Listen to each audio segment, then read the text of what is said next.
এই ভিডিওটা দেখার পর তো কেউ মুখ থামতে পারবে না, তবে দেখলে তো হাসবে। লাইক ও সাবস্ক্রাইব অবশ্যই করবে। সময় কম, শুরু করো। নাম্বার 1।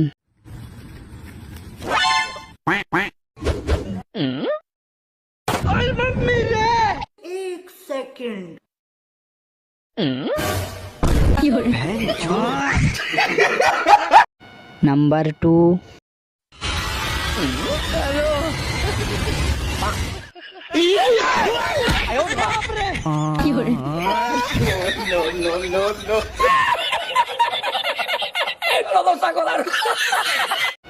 নাম্বার 3।